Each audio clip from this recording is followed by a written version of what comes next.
大奶奶，捆了。是。大奶奶。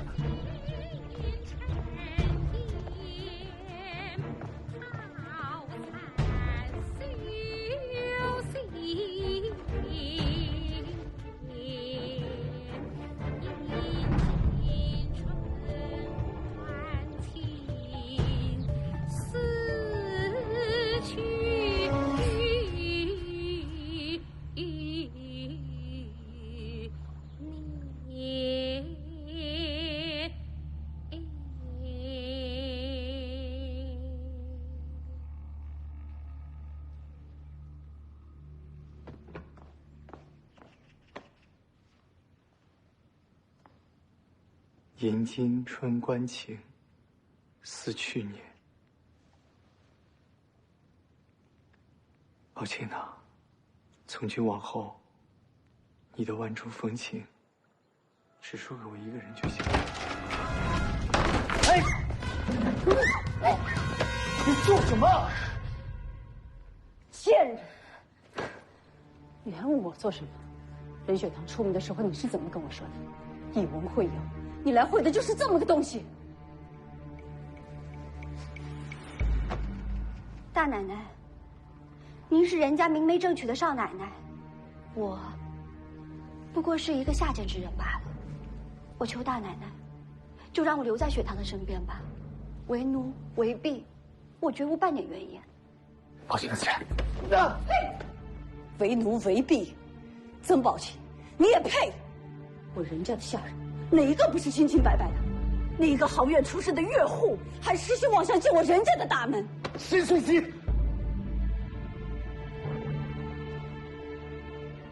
你要打我，就为了他？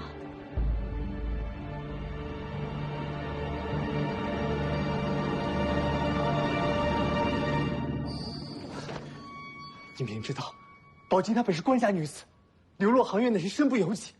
又何苦跑到这儿来造这口业？任雪堂，你当我是为了谁？若我今日不造这口孽，赶明儿他曾宝琴就会害得你万劫不复。我会害大爷万劫不复。大奶奶，大爷是我的男人，我爱他，我敬他都来不及，我怎么舍得去伤害他？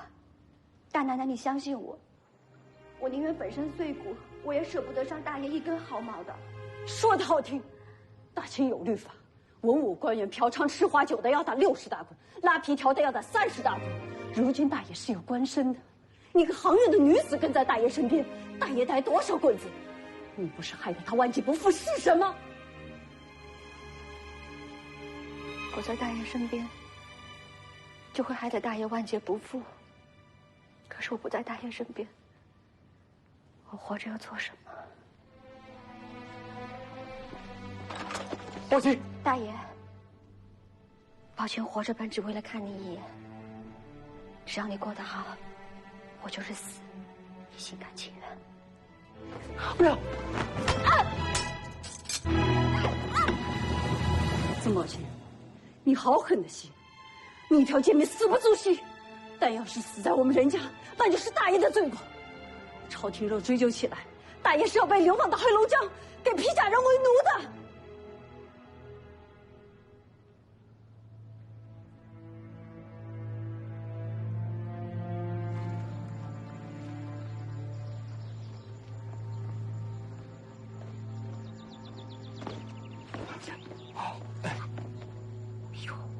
捉奸的呀！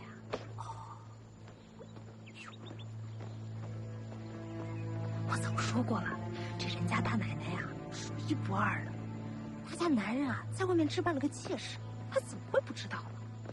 再说这人家大奶奶进门多少年了，别说儿子了，连个女儿都没生出来。他男人想再找个女人生个儿子，那不也是天经地义的事吗？哎呀，就是，也不能给人家留后患呀。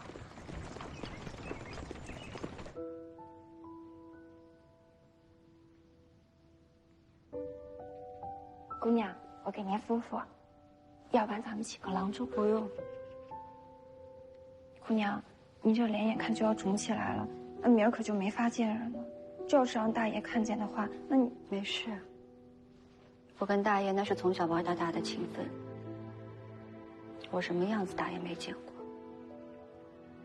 只是可惜，今天那一剪刀没能扎下去，没能把大爷留下。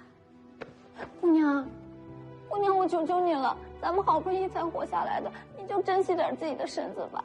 姑娘，你要是有个3长2短，我也跟你一起去。傻如意，你家姑娘惜命得很。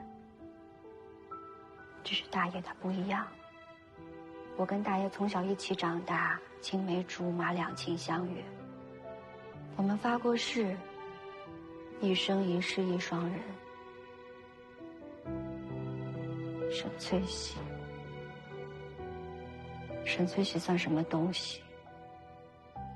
她不过是无依无靠在人家要饭的乞丐罢了。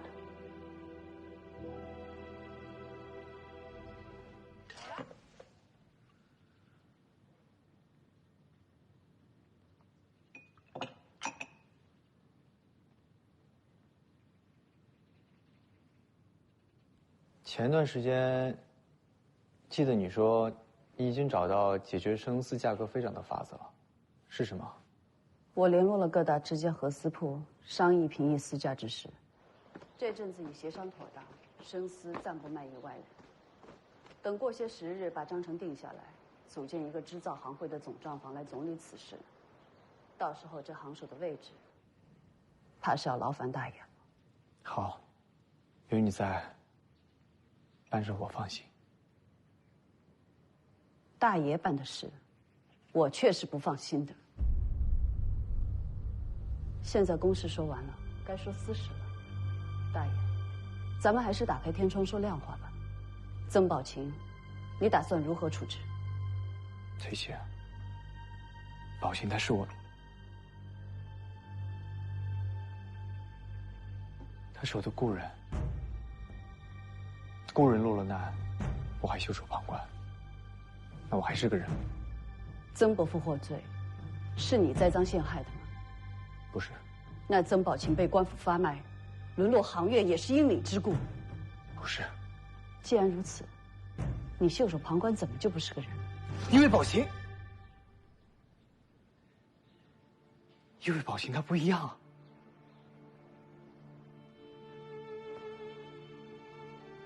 她不一样。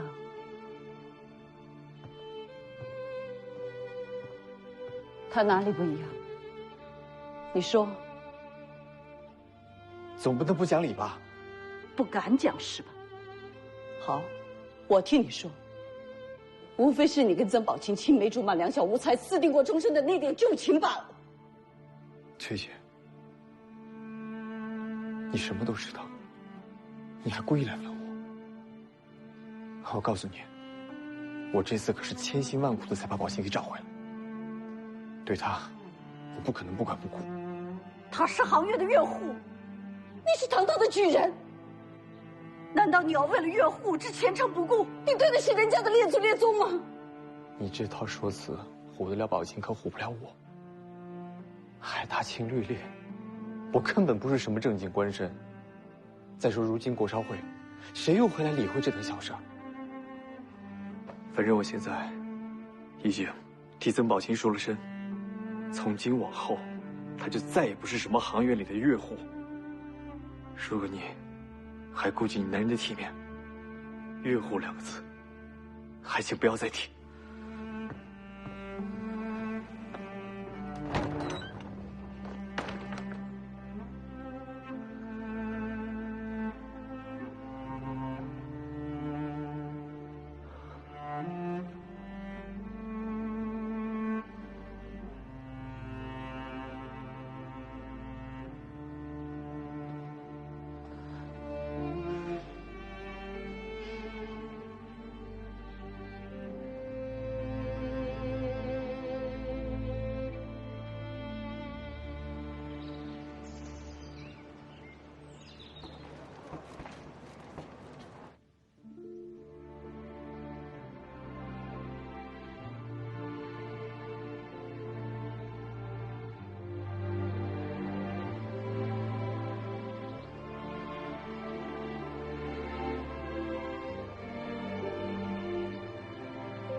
乔，大爷，你们家大奶奶这2日心情可好些了？奶奶翠喜病了？啊，奶奶早上起来说头疼，估计是前2天风寒还没痊愈，就让我按之前大夫开的方子再煮一副药喝。大爷，您还有什么吩咐没？没事了，趁热送去吧。灯啊，千万好生伺候着。是。走吧。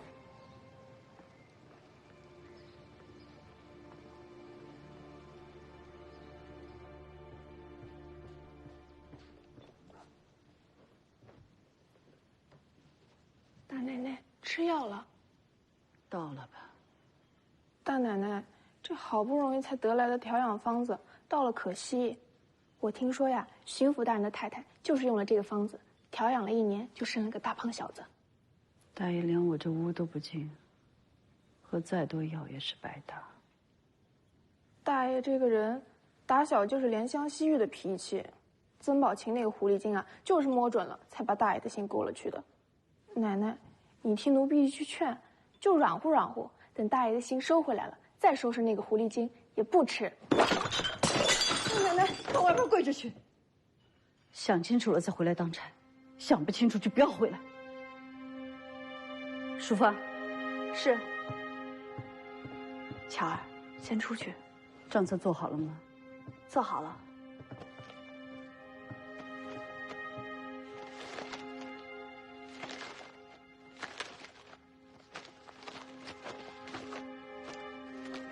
把账册送到书房去。到如今，内忧外患，他倒好，心思全在曾宝琴身上。是。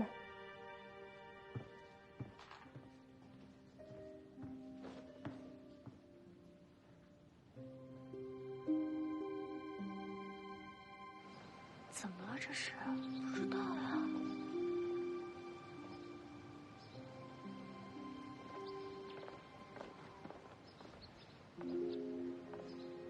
巧儿，你看你把大奶奶给气的，这大奶奶是当家主母，你让她去学外面狐狸精凤城八姐那一套，你是在打她的脸，你知道吗？可大爷的心都被勾走了，大奶奶还不低头。那做错事的是大爷，又不是大奶奶。大奶奶是女人，就应该低头认错吗？大奶奶为了那个狐狸精，跟大爷闹成这样，大奶奶这是为了自己的心，哪是为了什么狐狸精呀？我看你呀，还是没想明白，继续跪着吧。淑芳姐，你去哪儿？送账本。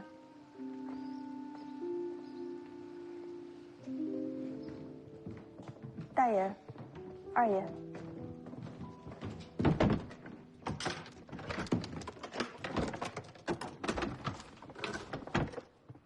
这都是什么呀？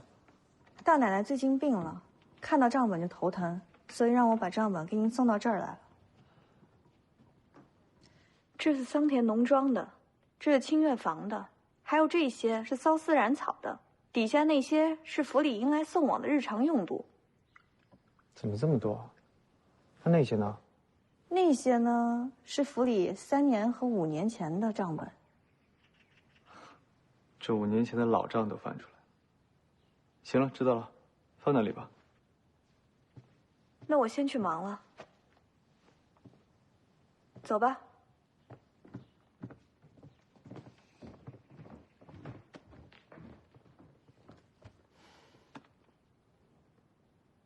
如风，大哥，人家的账本历来只有一家之主才能看。你不是人家的男丁啊？啊！再说了，人家的家训向来是不许子弟纨绔。这些年啊，大哥太纵着你了。从今往后，你要好好学着管家理事，就从学着看账本开始吧。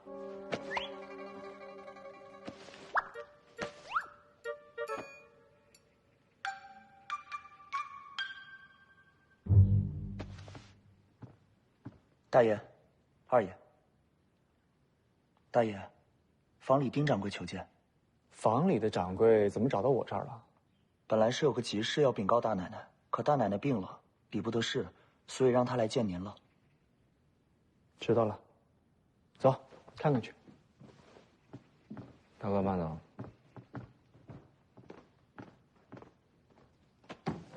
明明就是自己偷了，还说你年满18了，要担负起自己的责任。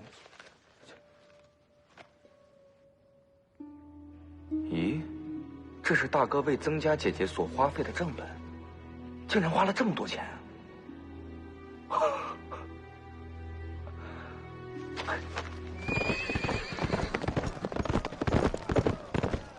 玉，大爷，如父呢？回大爷，二爷应该在房间。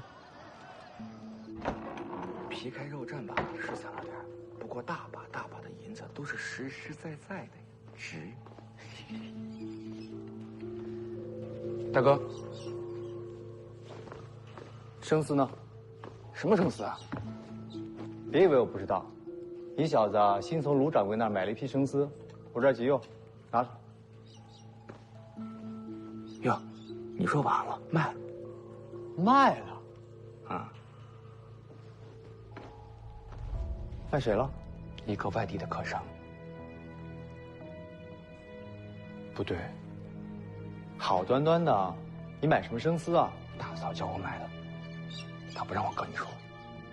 翠喜为什么会让你买生丝啊？还能为什么呀？不就是为了曾家姐姐的事儿吗？平白的又是看账本，没了生丝，让你忙得脚不沾地。你说为什么？说，大哥，你就是不开窍，就是要把你办在家里，让你没有时间去找曾家姐姐。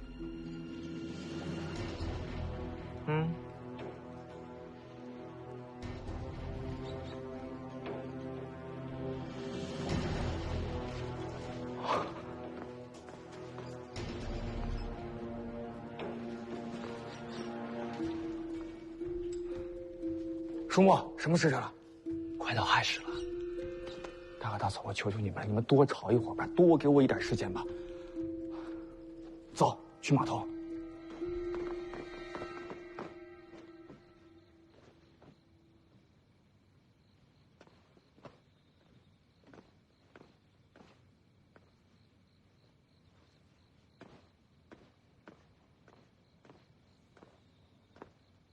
如风买卖生丝的事儿，是你让他这么做的吗？什么生丝的事儿？我让大爷看的账本，大爷看了吗？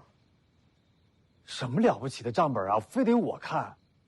这都什么时候了，你还在跟我斗气啊？我要是跟你斗气，那就不是单单看账本了，而是把整个家都扔给你。翠喜啊，做事不能赶尽杀绝，不给人留活路吧。我不给人留活路。你们两个一生一世一双人，那我呢？我算什么？苏州城的笑话吗？翠喜啊，我跟宝琴的事你是知道的。当初是你非要做这个人家的少奶奶，我才答应的你。如今人家的产业都在你手心里攥着，又尊贵又体面，而宝琴她什么都没有，她只有我。我今天就把话放在这儿了。我既然能把宝琴从那样的地方接出来，我就容不得任何人不给她活路。宝琴，我是要接回人家的。若是你再这样的话，当家主母，你就别做。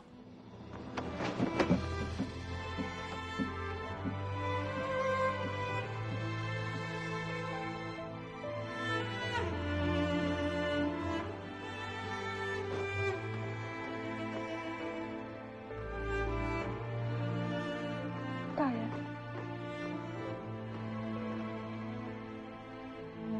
这家里最近是怎么了？这大爷像吃了枪药一样，二爷又成天不在家。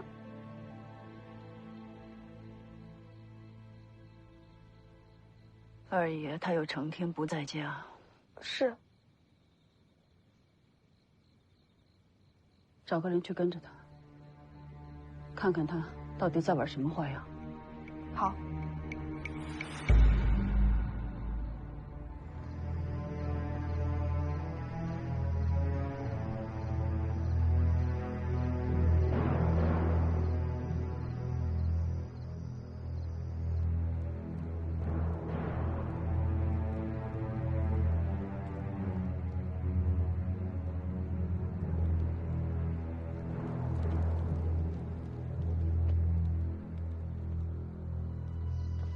大爷，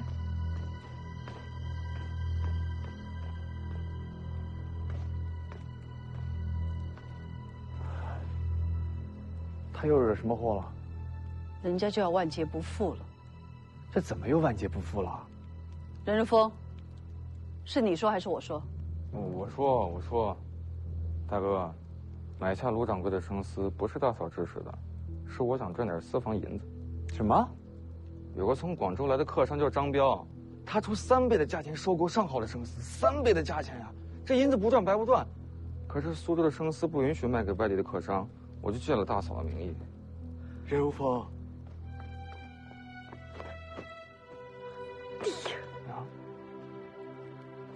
姨娘，起来。大爷，我儿子做了这事情，你就让我一起跪吧。我知道错了，我有准备的。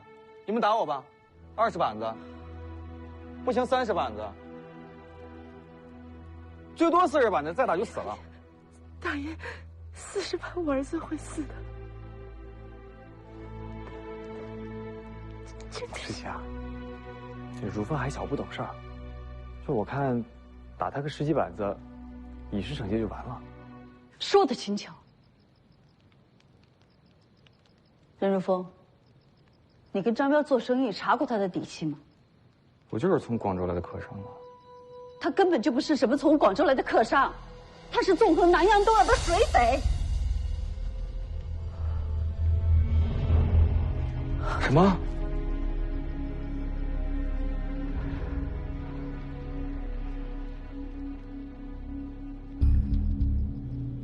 你这下可闯了大祸了！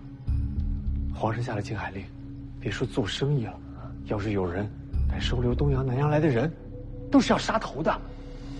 我就是想赚点私房银子，我没有想过事情会闹成这样啊！怎么办？娘，怎么办？怎么办啊？大奶奶，大奶奶，想要把人家，就一个法子，去请七叔公，让他将任如风从任氏宗族里除名。大奶奶，大奶奶，大奶奶，我求求你，我求求你救救我儿子！我只有这么一个儿子，如果他有什么事，我也不想活了。大奶奶，人家和任如风只能保一个。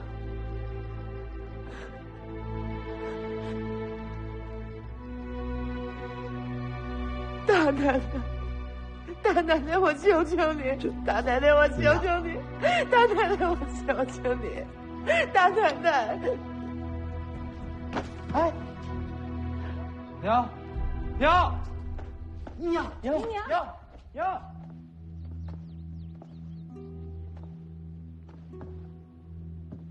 现在屋子里边没人了，你奶奶可以醒过来了。你要是再不醒，我可就要拿针戳了。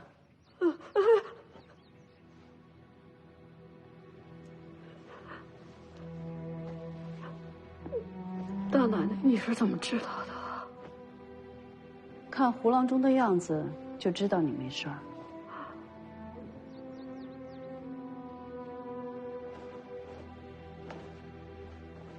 我也是没办法给逼出来的。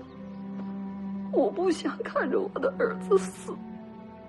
姨奶奶，你也是家里的老人了，你说二叔犯的这个错，若是公公婆婆还在世，是不是也得逐出家门呢？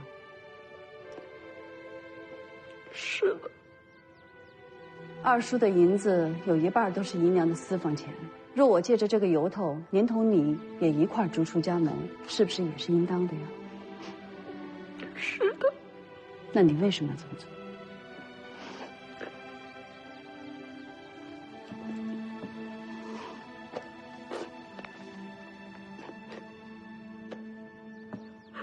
大奶奶，对不起，我错了，我求求你救救我的儿子，我求求你救救我的儿子。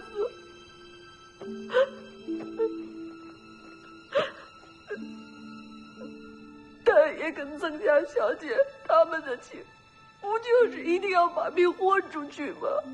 那现在他又回来了，要回这个家是肯定的，我只是想存点私房钱来帮人。我真没想到，真没想到。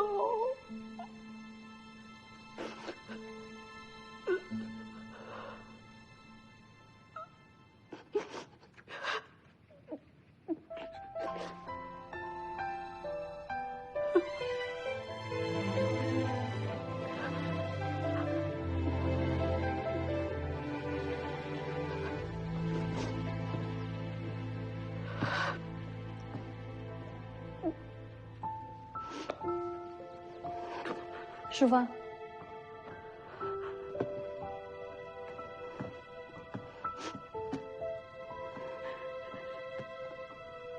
这是什么？打开看看。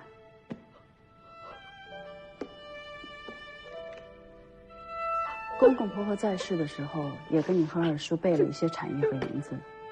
虽是我暂时帮着打理，但账册上都写得分明，足够您和二叔衣食无忧。我本打算等二叔成亲的时候再把这些拿出来，可如今姨娘这般行事，那这些东西还是姨奶奶自己收着吧。随喜。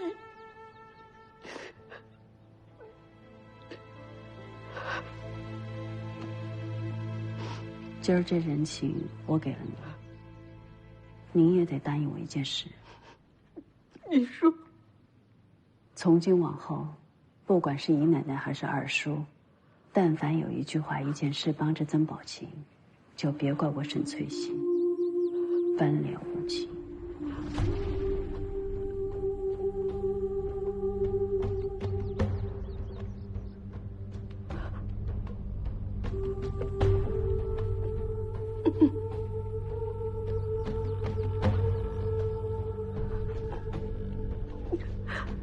大奶奶啊，那我这个病还要装多久啊？二叔千般不是，万般顽劣，待您是真心孝顺。您要是病着，他就守在家里伺候着，不出门，也不给家里添乱。所以您这病什么时候好，好几分，全凭您自己做主。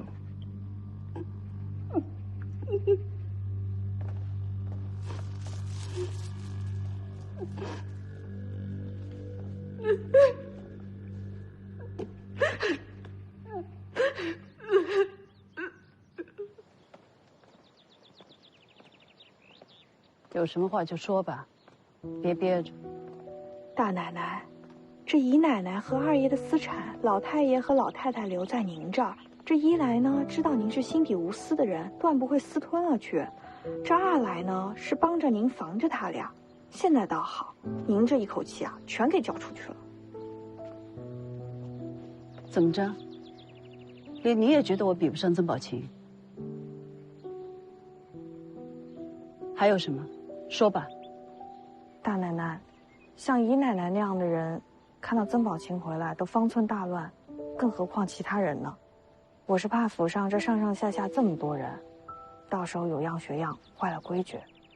大奶奶，大奶奶，大奶奶不好了！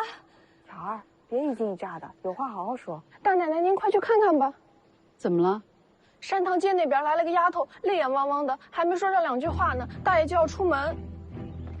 快走！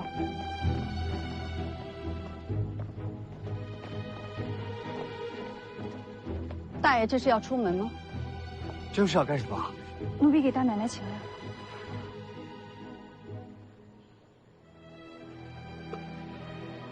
大爷的私房钱，都在那个匣子里吧？你把山塘街的开销给断了，我拿自个儿的私房钱补上，有什么问题吗？拿来。放手。这是大爷的。巧儿，赶出去！以后没有我的允许，不许山塘街的人进入人家一步。走，自己走。二爷的事还没解决，人家内忧外患，危机重重，大爷还有心思在这里怜香惜玉。叔爷，去书房守着，我和大爷有事相商，不许任何人进来。是。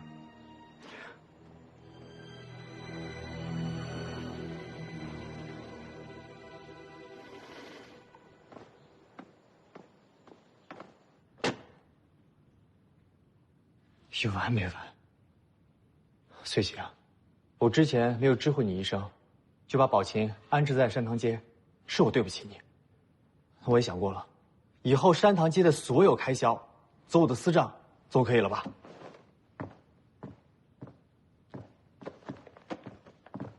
既然大爷不愿意看，那我就说给大爷听吧。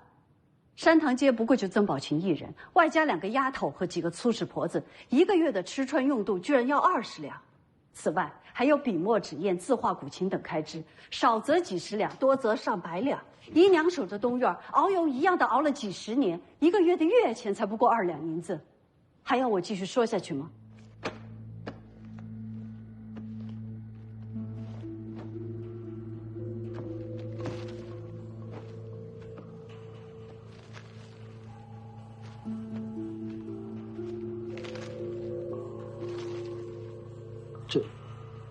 怎么会这么多？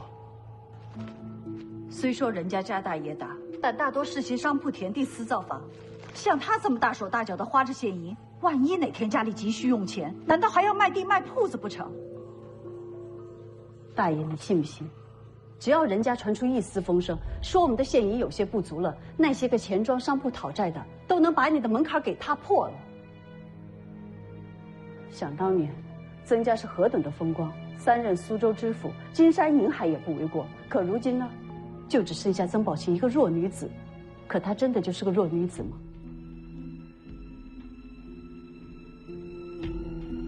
你到底想说什么？我只是想要提醒你，你口口声声说你们是一生一世一双人，生死相依，情深意重。可是你想过没有，曾宝琴下过大牢，她混迹杭院整整5年。他们家的人都死绝了，就他一人活了下来。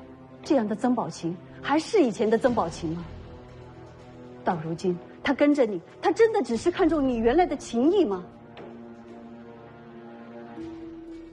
大爷，万一我人家大难临头，呸，他真的会跟你同生共死吗？他当然能。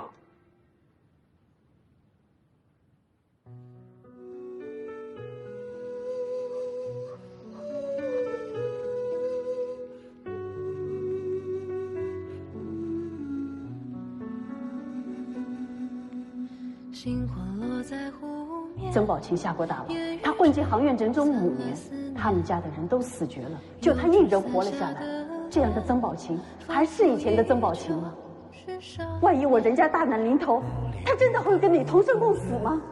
断断续续在浮现，好想回到从前，醉了我倒在水边，相见时多么依恋，缠缠又绵绵，鸳鸯蝴蝶看不见，多美的人间。我欲乘风飞上九重天，古今里万万千千，若此心不变，死了也甘愿。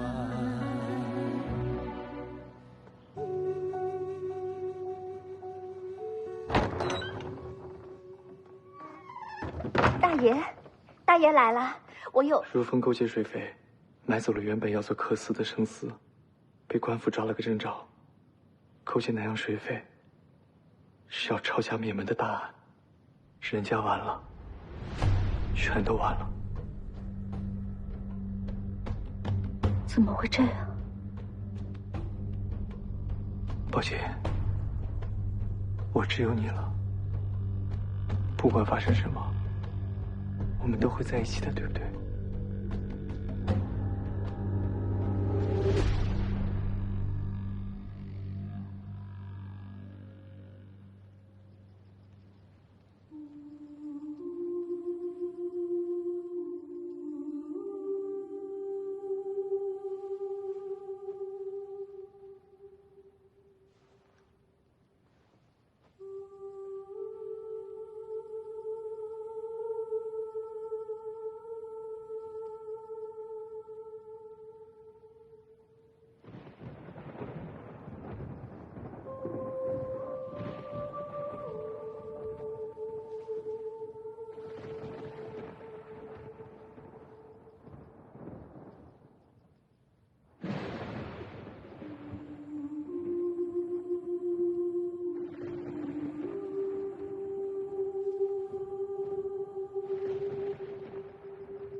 娘。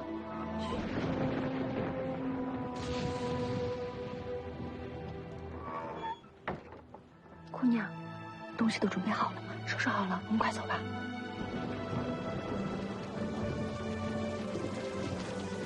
姑娘，我们快走吧，等天亮了，我们可就走不了了。我们是跑了，可是大爷怎么办？可二爷犯了那么大的罪，整个人家都要跟着倒霉的。姑娘，大牢里那样生不如死的日子，难不成你还想再过第二次啊？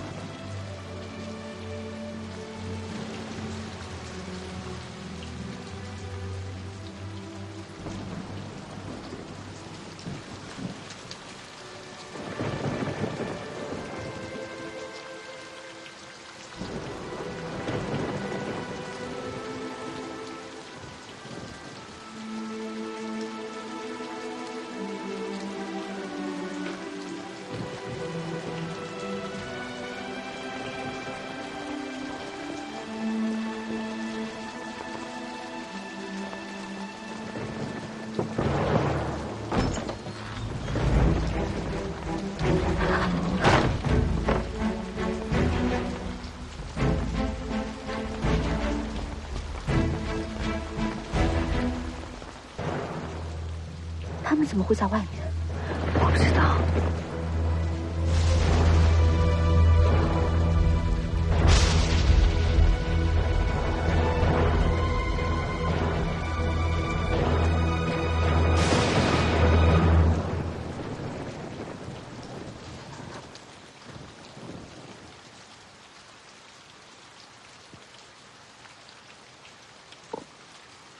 你我青梅竹马，生死相许。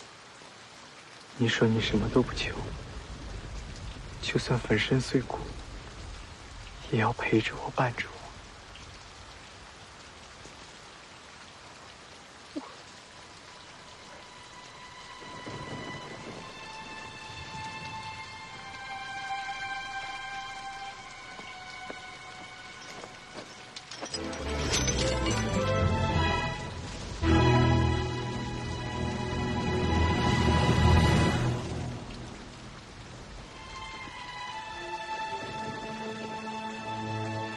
原来我在你心里还不如这些黄白之物啊！大爷，不是这样的，大爷不是这样的。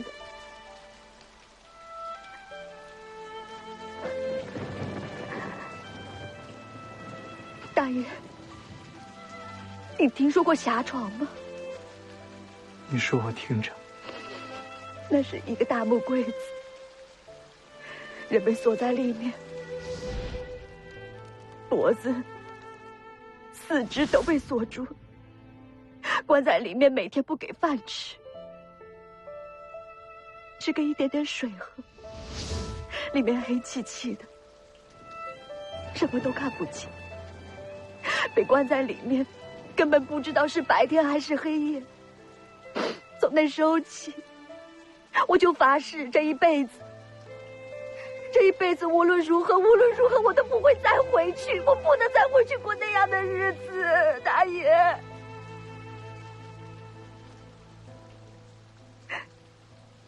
大爷，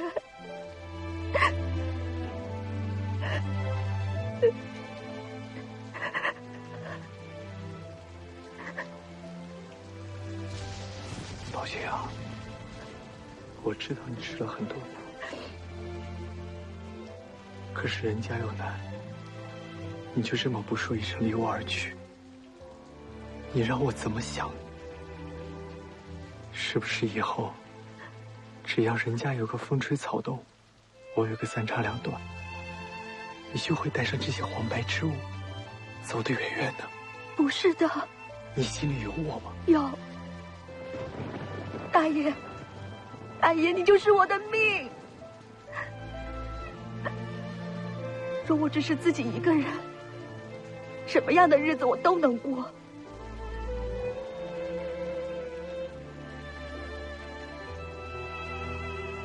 但是我不能让我们的孩子跟着我受这样的罪。你有身孕了？我上个月月经没来，但阴气本就有些不准，所以我并没有在意。可是这个月它又没来，加之我喜酸，所以昨日我就让如意去请了郎中过来搭脉。大夫说，我已经有了2个月的身孕。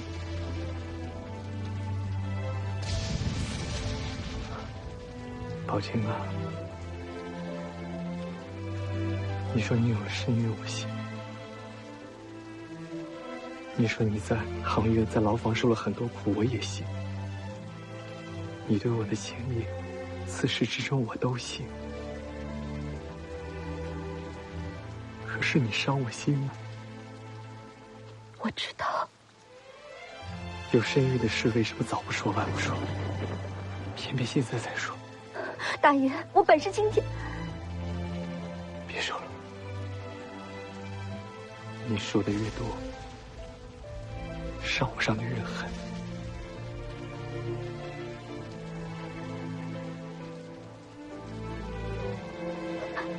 大爷，大爷，大爷，大爷，大爷！让我好好想想，我要好好想想。书叶，大爷，去把院门锁了，照顾好姨奶奶。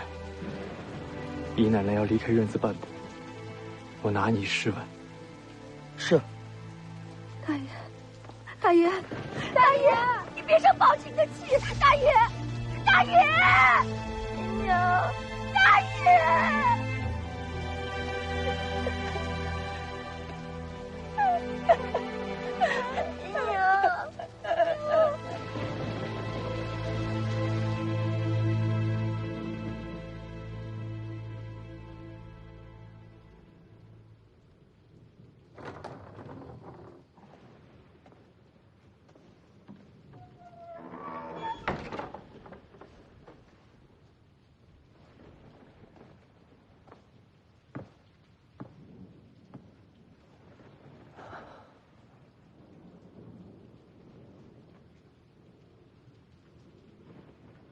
山塘街那边，我已经派书员看着了。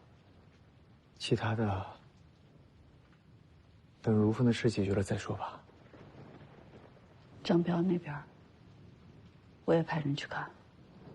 好。明儿，我在学堂知道府见见李大人。不早了，睡吧。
如意，哎，姑娘，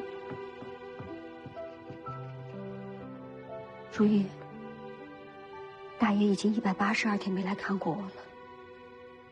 182天，大爷要是再不来看我，我真的怕他会把我给忘了。如意，你能不能帮帮我？怎么帮？好，如意。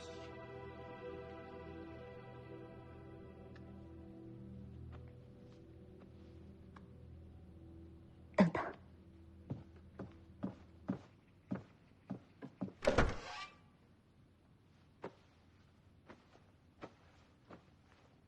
来，你把这个换上。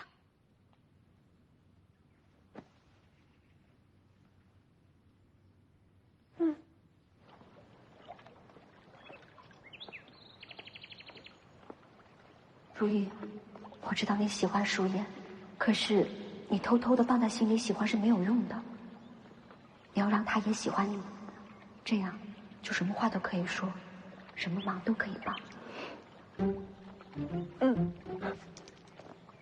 如意，舒言，给你的。给我的。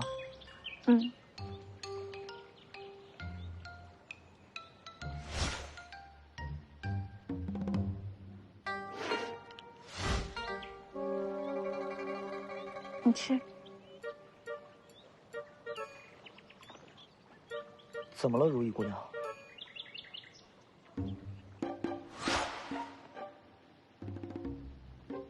错了吗？舒言少爷，你帮我一个忙好不好？可以啊。那你不过大爷不让我帮姨娘传信，这要是被大奶奶发现，她肯定会骂死我的。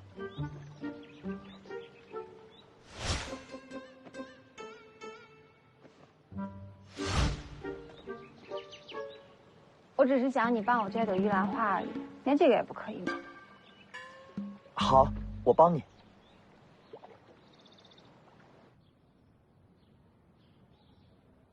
找了这么久都没有张彪的下落，恰恰丹徒一带没有我们的分号，会不会？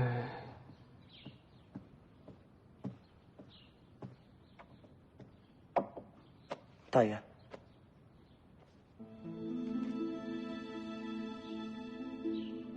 玉兰花，是，这是厨房刚刚做的小点心。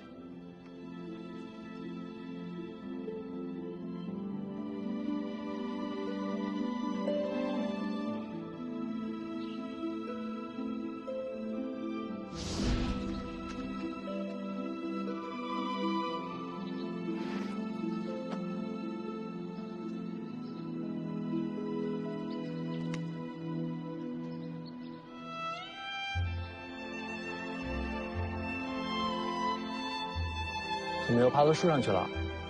许檀哥哥，你吃过玉兰花吗？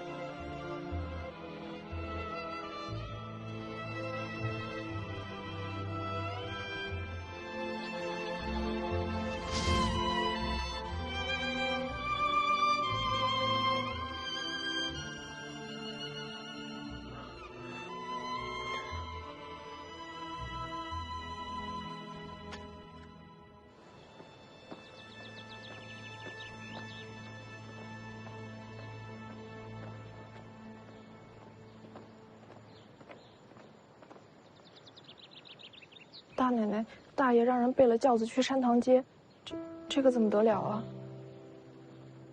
冷落了那么长时间，也该去看看。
宝琴呐，就算你不费尽心思让舒言来寻我，我也会来接你的，因为我心里有你。我始终惦记着咱俩两小无猜、不离不弃的情分。我不求你也一样惦记着我，但求你不要变得面目全非。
大爷，他怎么不来？大爷，千错万错都是小的错，大爷要打要罚，小的绝无二话，只求大爷能给他留个体面，容我回去禀告父亲，等我请了媒人，过了大礼，再回来给大爷请罪。起来吧。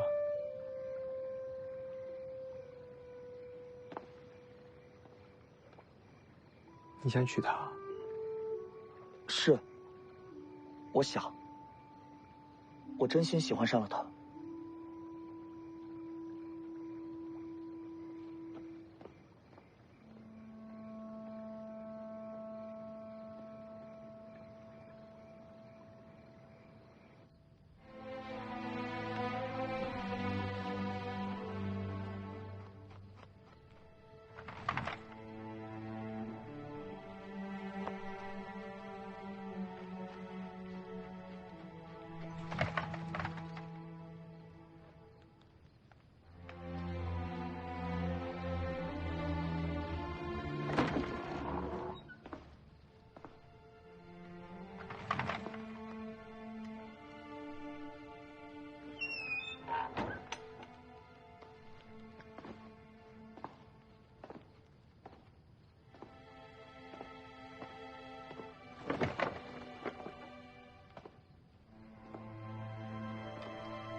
记得母亲说过，缂丝刺绣最伤眼睛，从来不允许你晚上做活。可是母亲也说过，心乱的时候就来缂丝，通经断纬，挑花结瓣，方能正反如意。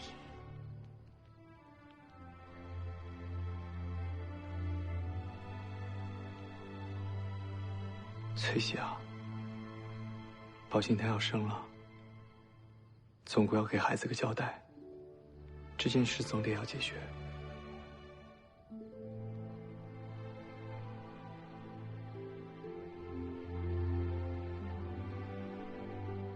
你要纳曾宝琴为妾？这个月25号是个好日子，不然就那天吧。这样也许对大家都是个最好的安排。既已做了决定，我照做便是。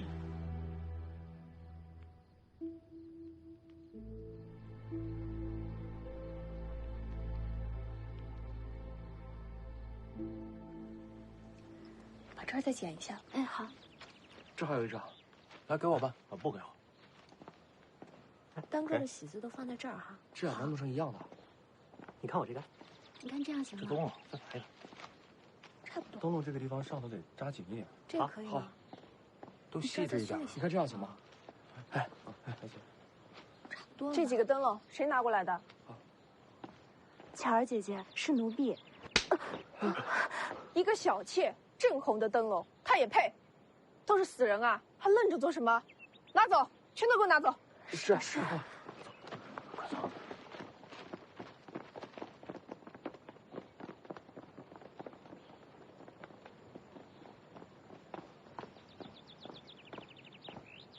大奶奶，山塘街那边说，这个颜色不好，他想换一件。换一件？他想要换成什么样的？他说这个红色太浅了，想换一件稳重端庄的。稳重端庄？他小妾，哄得大爷开心就是了，还要什么稳重端庄？巧儿，奴婢在，陪着你淑芳姐姐一起把这喜服送到山塘街去。大奶奶放心，奴婢一定办到。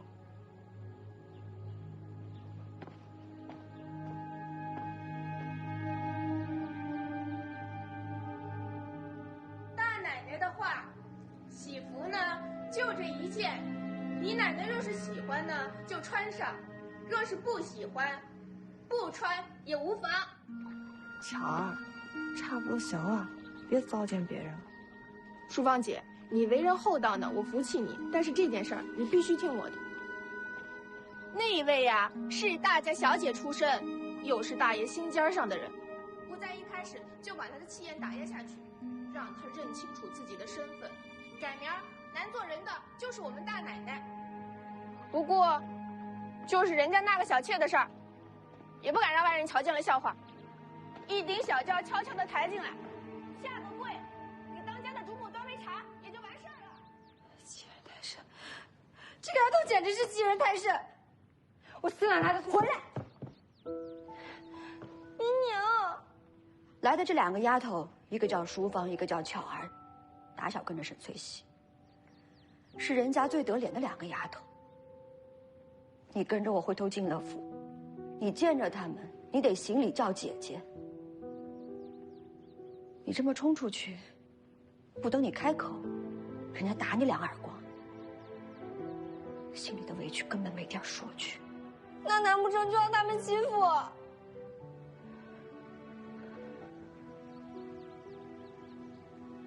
我现在唯一的指望就是大爷。他说过他心里有我，我信他。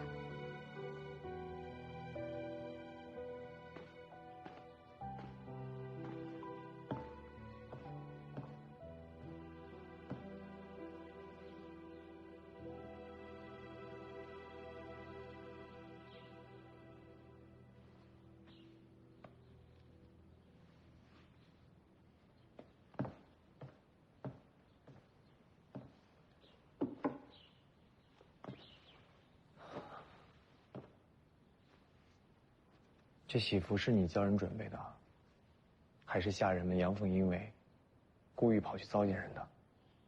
虽说妾室不能穿正红，可这颜色，这未免也太轻浮了吧？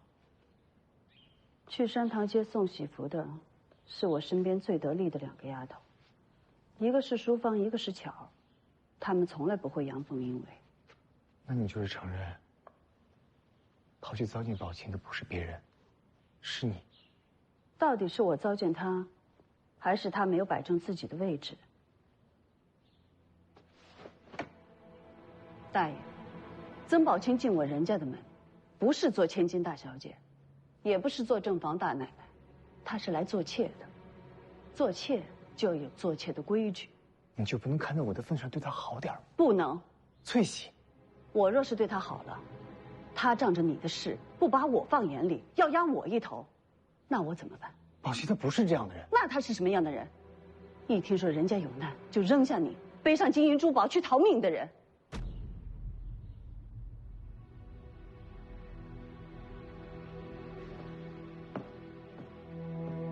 这件事情在我这儿已经过去了，我不想再提了。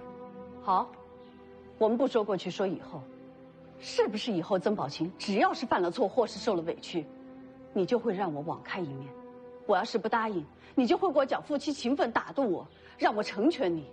我要是还不答应，你就会夫为妻纲，强迫我答应，日复一日，年复一年。大爷，你这不是在纳妾呀，你这是把我当家奶奶的脸面拿去给曾宝琴放在脚底下踩呀。既是如此，今儿一刀，明儿一刀，零碎着来太难受了。不如大爷给崔喜个痛快，直接往这儿捅，一刀就够了。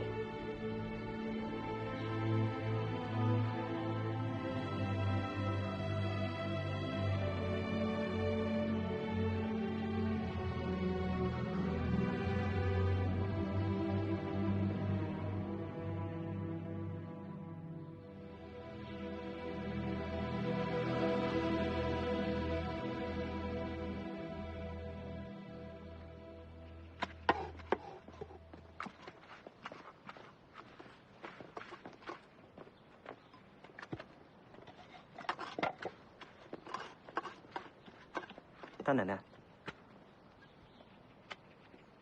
这是在做什么？回大奶奶的话，这叫转筒。转筒？怎么个用法？这是杭州、扬州那边实行的法子，那边后宅都是这么打理的。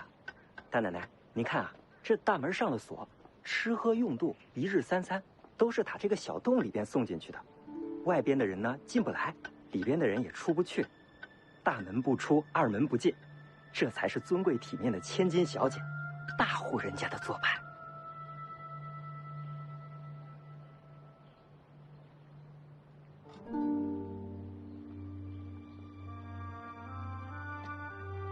要是失了火怎么办？失火？大奶奶，容小的说一句大不敬的话，这若是失了火，慌慌张张、衣冠不整的从里边逃出来，让别人给看见了，玷污了家族名声失节，这还不如怎么样？还不如一丝保清白。我只想让曾宝琴安分守己，又没打算关她一辈子。没想到你们竟然想出这么个法子来。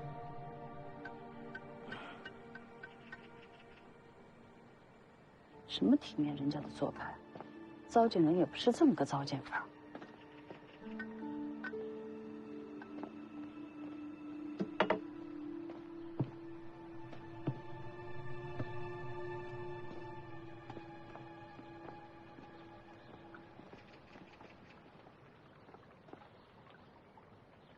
这外边是什么地方啊？大奶奶，这墙后边就是运河了。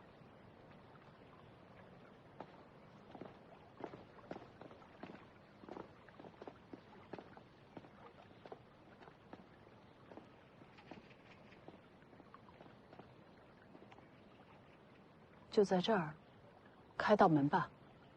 大奶奶，这不合规矩。开。我人家的规矩，就是在这儿开道门。是，我现在就去办。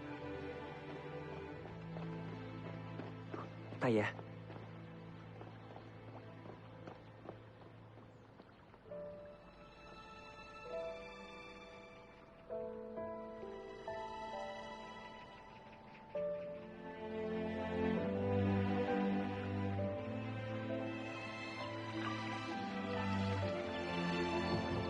舒言，你说大奶奶是个怎么样的人？大爷，大奶奶的为人，我怎么敢说？我让你说你就说吧。大爷，大奶奶和您是一样的人。一样的人。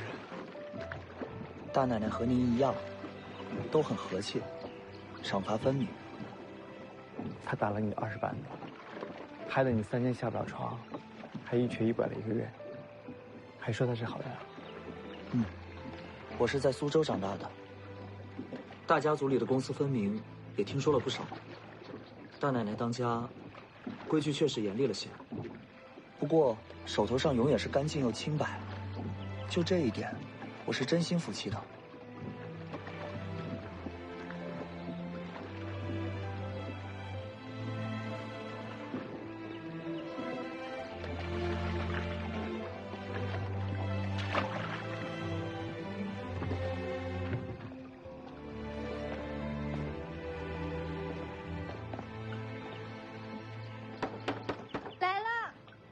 去哪儿了？来了，师爷你来了。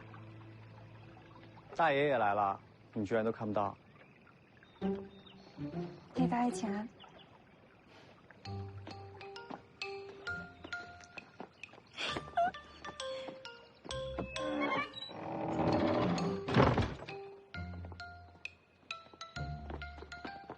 师爷，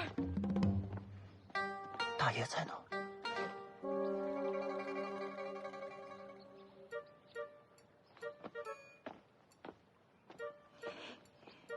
你怎么都不来看我呀？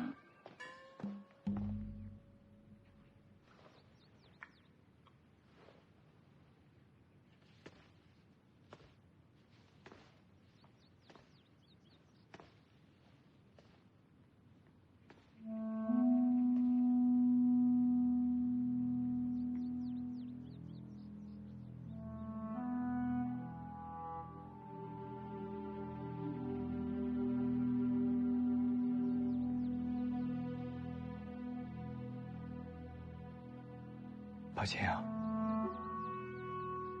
以后这小性子也收着些，要收着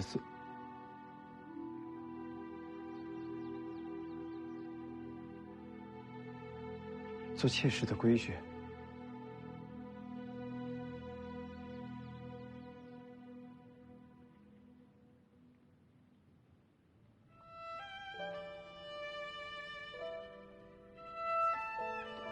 做妾室的规矩。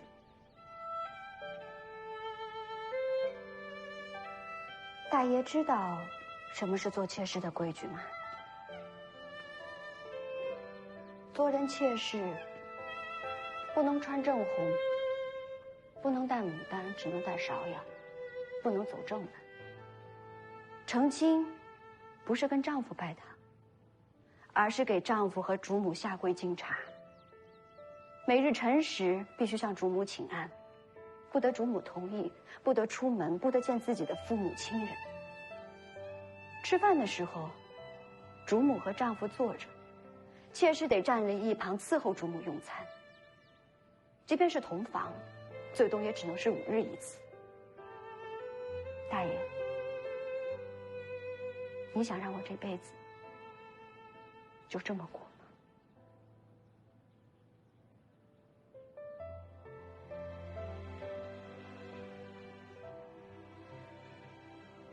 宝琴啊，那别人家的妾室不是也是这个规矩吗？我以为大爷跟我的情分终究是不一样。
世间安得双全法，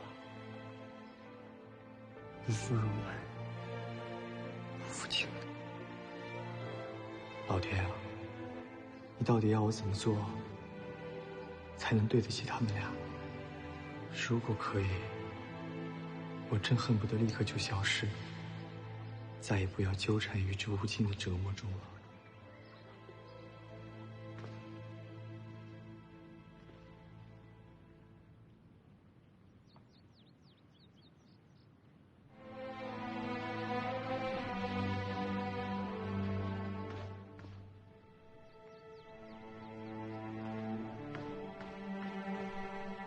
姑娘，很多年前，我几乎每天晚上都会梦见我自己凤冠霞帔，风风光光的嫁给薛堂做妻子。可如今，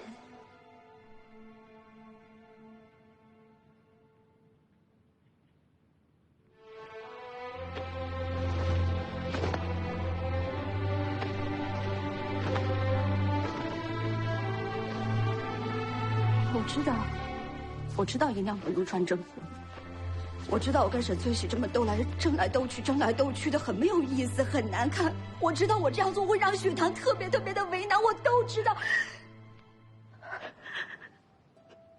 可是我控制不住我自己。如意，娘，我难受。如意，我心里难受，我心里难受。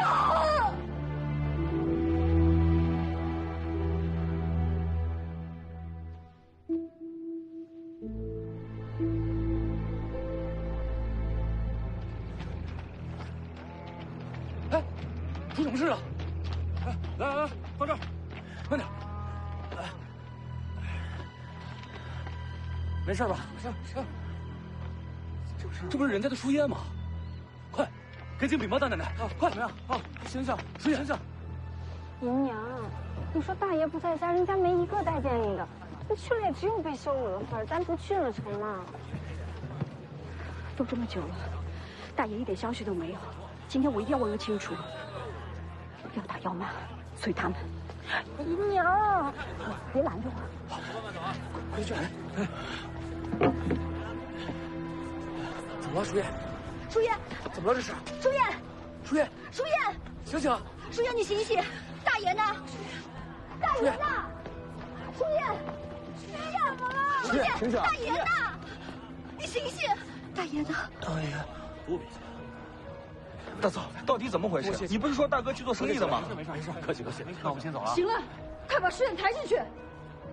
淑叶，大爷呢？淑叶是跟大爷一起走的，你别走！大爷呢？你别走！大爷呢？娘，怎么了？我肚子好痛。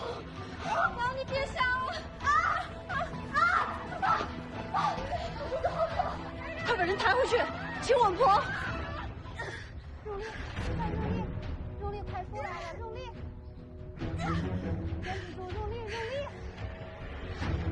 坚持住！好，坚持住！再用力，快出来了！用力，坚持住！用力，再用力，再用力，加把劲儿，快出来了！再用力，好，用力，快出来了！用力，快出来！用力，坚持住，再用力，好，用力，快出来了！用力。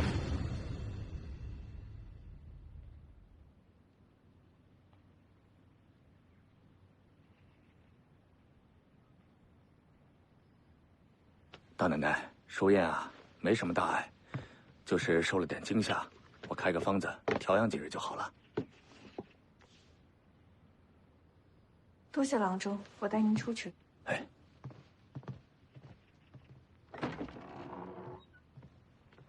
淑燕，你不要起来，就这么说。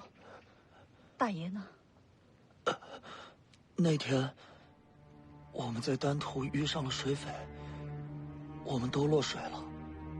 后来就和大爷失散了。怎么会遇到水匪呢？对了，大奶奶，大爷叮嘱我，如果我能活着回来，让我一定要告诉你，那个张彪背后的人是关家。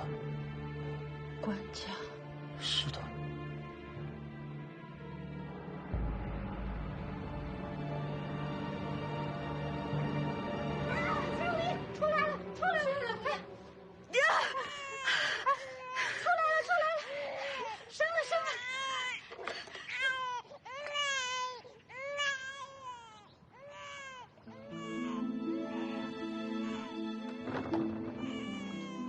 祝贺，生了，是个儿子。快去禀告大奶奶，曾某庆生了。是，快去。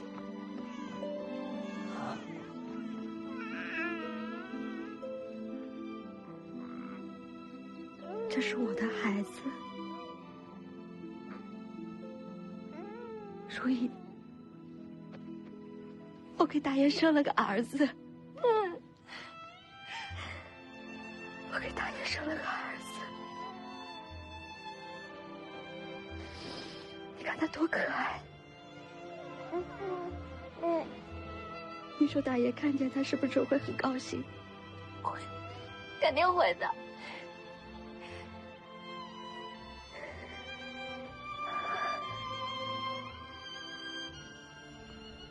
大奶奶，大奶奶，着急忙慌的干什么啊？刚刘妈妈传信回来，说山塘街那位生了，是个儿子。告诉刘妈妈，务必看顾好了。是。快。姨奶奶匆匆忙忙的，要去哪儿啊？啊，我听说族中长老来了，我去打个招呼。正巧我也要去，一块儿吧。好。翠喜啊，听姨娘一句劝，其实女人再强也强不过男人。你对我跟凤儿那么好，凤儿她就要当家了，我不会亏待你的。二叔要当家，我怎么不知道？那大爷现在在哪里，也没有人知道。万一有什么，那凤儿当家是早晚。没有万一。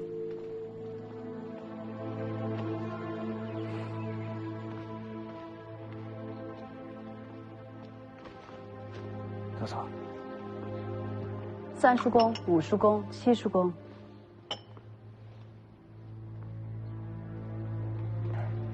叔公老爷，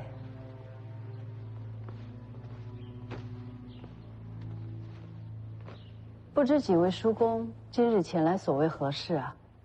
沈氏，雪堂发生意外，族里上下都挺关心的。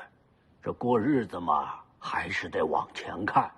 人家家大业大，不仅有南七北六13家铺子，还有上千的支户。这么大的家业，这么多人的生计，这么重的担子，都压在你一个女人的身上，这不合适。不知3叔公有何高见呢？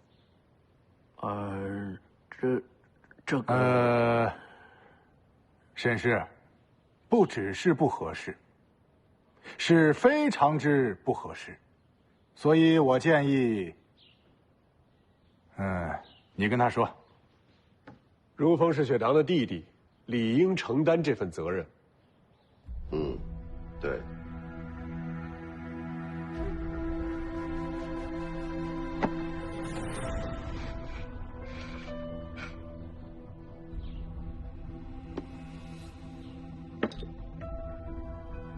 代表人家家主身份的令牌就在这儿。不过二爷，我丑话说在前头，这当家理事当的可不是威风，理的也不是白花花的银子，而是要照顾一大家子的吃穿用度，还有铺子商号的交易往来。你觉得你行吗？大嫂，我还没试过呢，你怎么知道我不行啊？你分明就是看扁我。我只是实话实说，忠言逆耳。不要说了，沈氏，我们知道你能干，可如今你无夫无子，不适合当家了。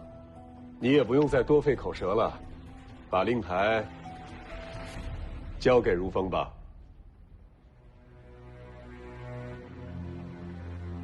七叔公，我若有子呢？啊？雪堂的外室曾氏已经产下一子，我是正室，这孩子自然记在我的名下。如果几位叔公坚持，翠喜可以同意让出当家之位。不过人家南七北63家商铺的生意，近1000户之户的生计，都务必要得到保证。二叔，你敢立这军令状吗？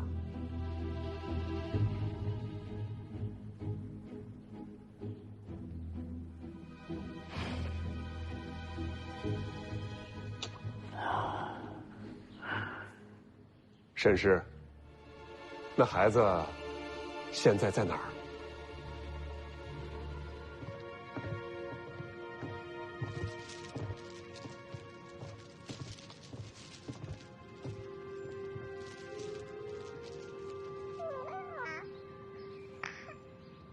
你来做什么？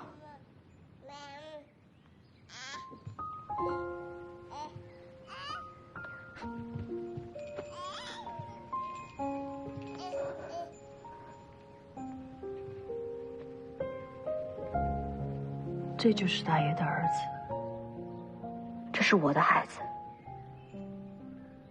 取了名字没有？秀山。大爷说过，如果是儿子就叫秀山，如果是女儿就叫秀水。秀山，任秀山，真是个好名字。淑芳，把孩子抱下去。是。干！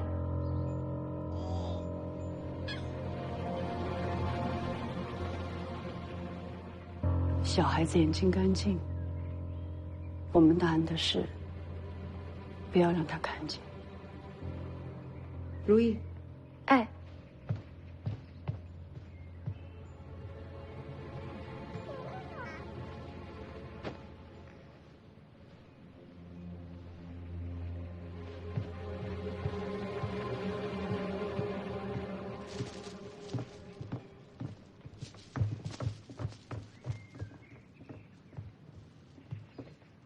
我是来接孩子回人家的。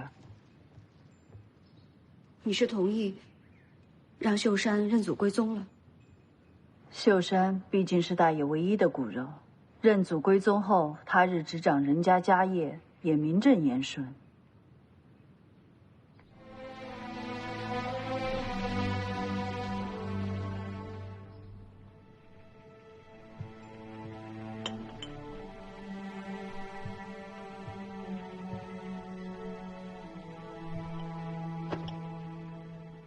宝琴谢过姐姐，日后进了人家，我一定恪守本分，事事以姐姐为先。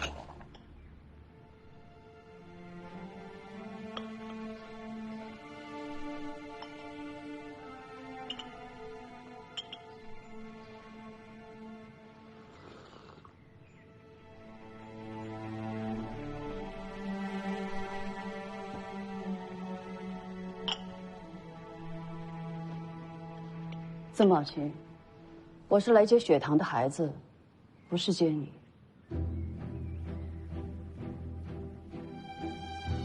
姐姐是想去母留子。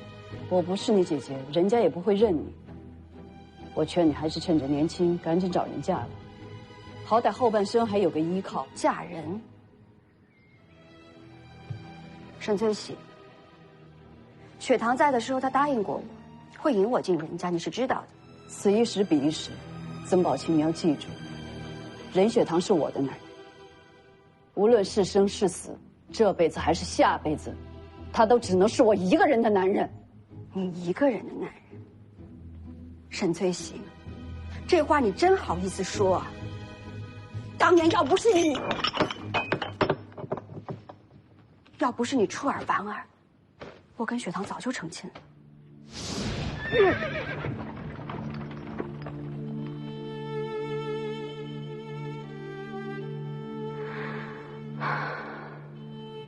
雪堂哥哥，怎么停住了？在里边等我，千万不要出来。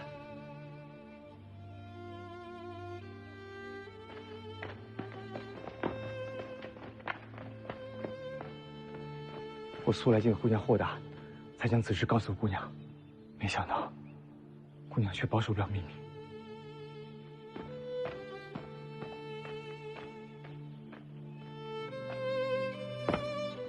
母亲，你真是鬼迷了心窍，竟然做出这种丑事来！母亲，儿子跟宝琴青梅竹马，生死相许，请母亲成全我们吧。污言秽语，污言秽语！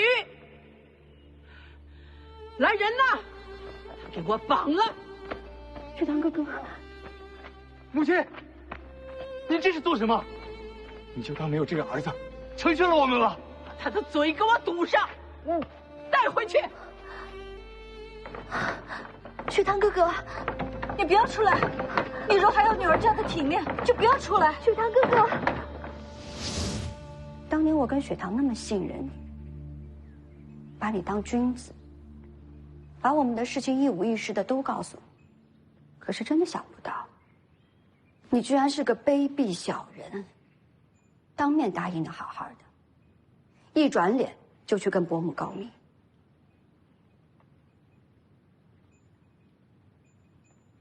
自古以来，婚姻大事都是父母之命、媒妁之言，就没有私定终身的道理。你骂我是卑鄙小人，正好，有笔账积压了很多年，今儿就趁着这个机会一起清算了吧。好啊，说吧，什么账？当年私奔的主意是谁提的？雪堂还是你？我跟雪堂两情相悦，不分你我。既是这么说，私奔的主意就是你提的了。你一个官家小姐，怎么会想到私奔？是不是有人特意提点过你？你们两情相悦，不分你我，那你有没有替雪堂想过？他是个有功名的人，若与你私奔，你家父母上衙门告他一状，他就会被褫夺功名，今生不能再参加科考，这断人前途是情。若你的父母心肝肺再黑一点，告他一个奸辱良家妇女，那就是杀头的大罪。这就是你的两情相悦。沈翠喜，这都是你自己的臆想。我父母为什么要这么做？就算过去的事是我臆想，那现在、以后呢？什么现在？什么以后？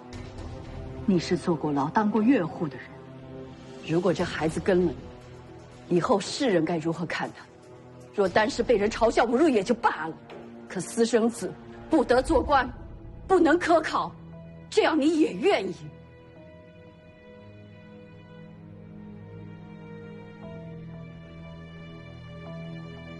狗不嫌家贫，子不嫌母丑。如果我曾宝琴养出来的儿子将来有一天在意世人的眼光，嫌弃我这个生母，那只能说是我教子无方，我认命。沈翠喜，雪堂找到之前，这个孩子是我在世上唯一的亲人，我绝对不会给你。说的再好也没有用。现在外边都是我的人，你只有两个选择。淑芳姐姐，万一曾宝琴寻死觅活的怎么办？不要胡说，你在大奶奶身边待了这么久，怎么没学到点沉稳的性子啊？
以做出这样的事情？你不怕天打雷劈吗？老天爷要是罚我，不管是天打雷劈还是千刀万剐，我都受着。